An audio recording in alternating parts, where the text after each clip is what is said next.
Grand Rising, happy Tuesday. I pray everybody's having a positive, productive start to your day today. If not, I pray your angels, ancestors, spirit guides, archangels, and of course the Most High help you with that. I also pray that He clothes us in His armor from head to toe, that He strengthens our discernment and guides our steps. It is a chilly, chilly day around here today. My feet have been cold pretty much all morning because I went outside this morning with sandals on and they got cold and they've been cold ever since. But it's still a beautiful day. Fall is definitely in full effect. All right, I'm here to get a daily affirmation for Tuesday, October 8th, 2024. Yesterday, we got divine timing and body, which totally companionship wanted to slide out, which totally went with what our daily devotion was. If this is the first video of mine you're seeing, I do all kinds of other videos. My long videos are daily devotional videos. So if you haven't seen those, go check them out. I post on YouTube and on Facebook. Work. I am now available to receive all who can benefit from my work. Use me to relieve suffering on the planet. May all who need me find me. The divine is my complete source for all prosperity and will provide. Beautiful. Look at that. Look, I can't make it up. Divine timing and companionship on the bottom. Feelings, courage on the top, being enough, and travel. I'm not going to read divine timing because we just got that yesterday. Divine courage is not the absence of fear, but a nudge that says, keep going. Do it. Don't worry. All will be well. You have to get quiet enough to hear it. Dear Divine, may I feel your courage and your will. Companionship. Feelings. Being enough. And travel.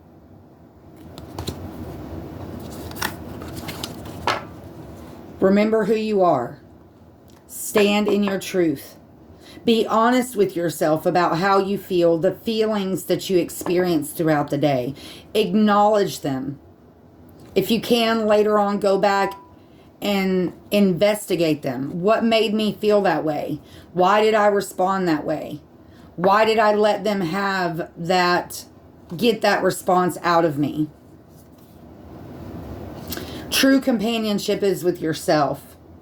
Self-love, self-forgiveness, self-care.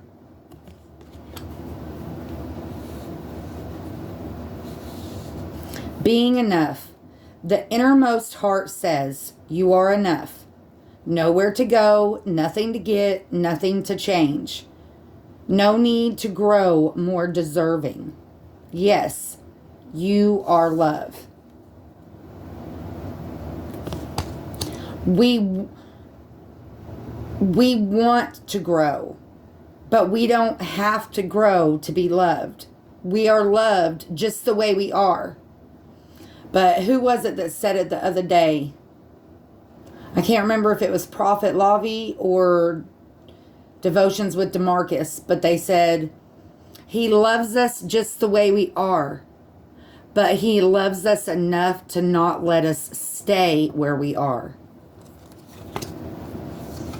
Travel. Emotions. Emotions want to be felt. You really can't surrender to something until you deeply feel it.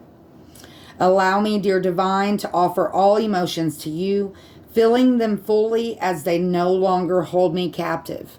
Acknowledge them. Try to understand why you're feeling that way, but then give it over. Say, okay, I've seen it, I've inspected it, and now I'm sending it on down the line, just like an assembly line. The divine, I gotta read it. The divine brings things in timing that we need. Nothing comes before we're prepared, nor leaves too early. May I always trust in your perfect and holy timing, dear Lord. Dear divine, however you want to say it. Have faith. Walk in faith, not by sight. Faith not only in the divine, but faith in yourself. Don't let outside circumstances control the inner you. Because when that's happening, the change is not true. The change is not authentic. It only becomes authentic when that thing no longer has an effect on you, no longer has a hold on you, no longer has a way to influence your decisions. No matter what that thing is, whatever it is for you, believe in yourself. Love yourself enough to be true to who you are, whoever that is. But at the same time, be able to check yourself and say, hey, I'm not doing this right. I need to make some changes. There's a reason why this keeps happening to me. Break it down, analyze it, understand it so that you can change it. If you're not a mechanic and you don't know all the parts and all the gadgets and gizmos and connections, you're not going to be able to rebuild the engine on your car. You're not going to have the right tools and you're not going to have the right knowledge. So what do? You have to educate yourself. What tools am I going to need? What parts am I going to need? I need to get a manual, a book that tells me what all this is.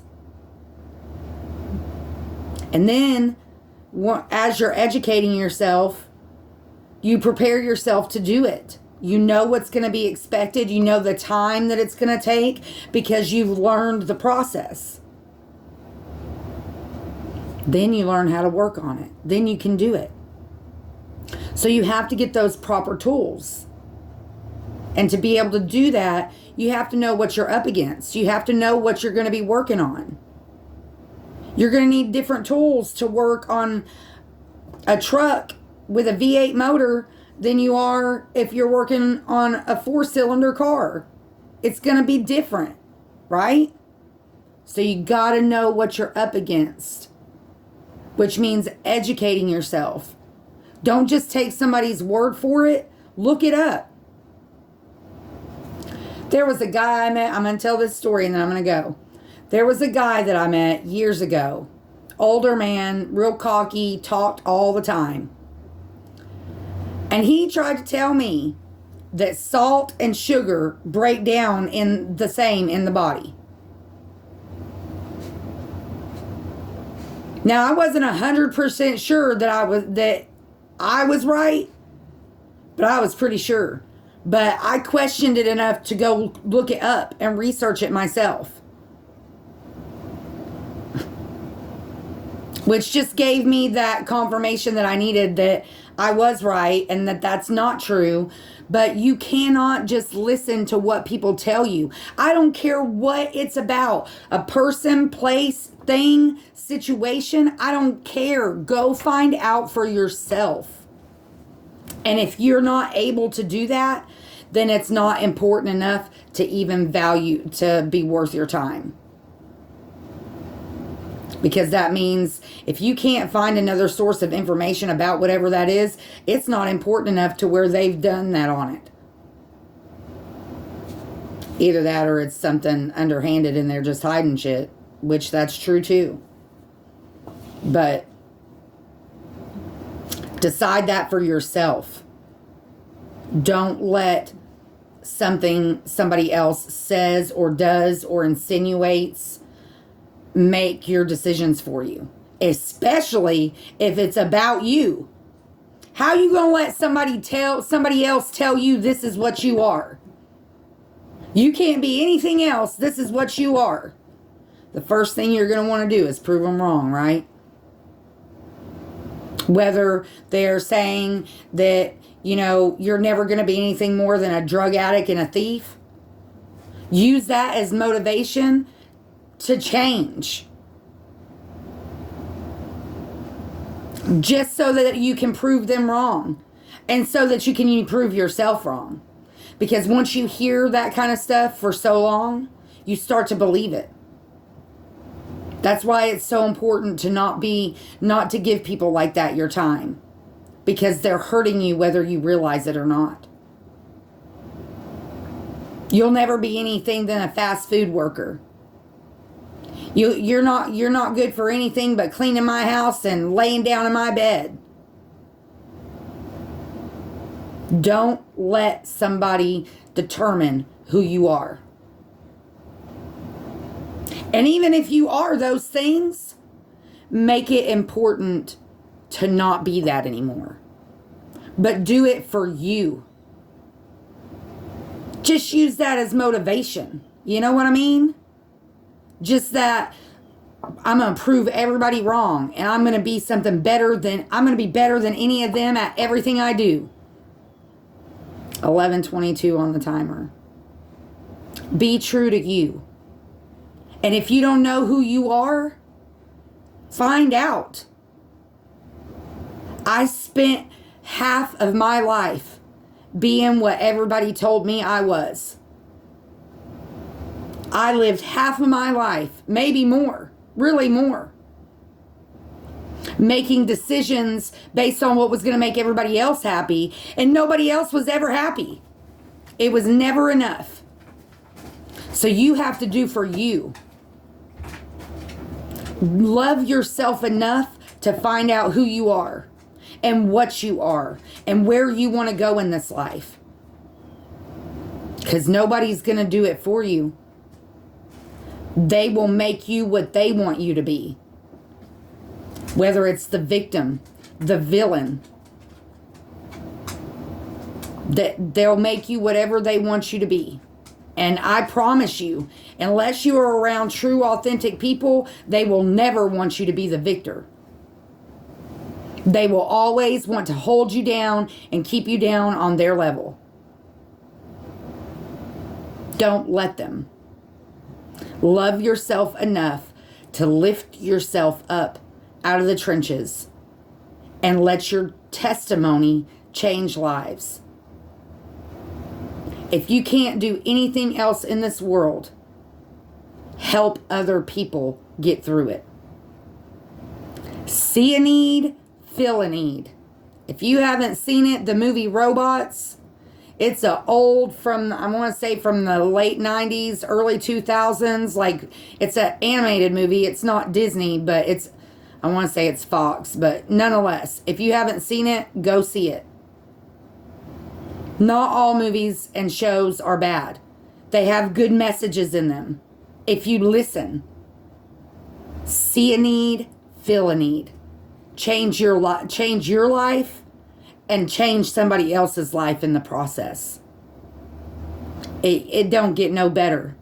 I promise you, the joy that will take over your heart when you can feel your life changing somebody else's life, it's an amazing feeling that cannot be duplicated anywhere. Feel that genuine, authentic love. No strings attached. It's the best feeling in the world.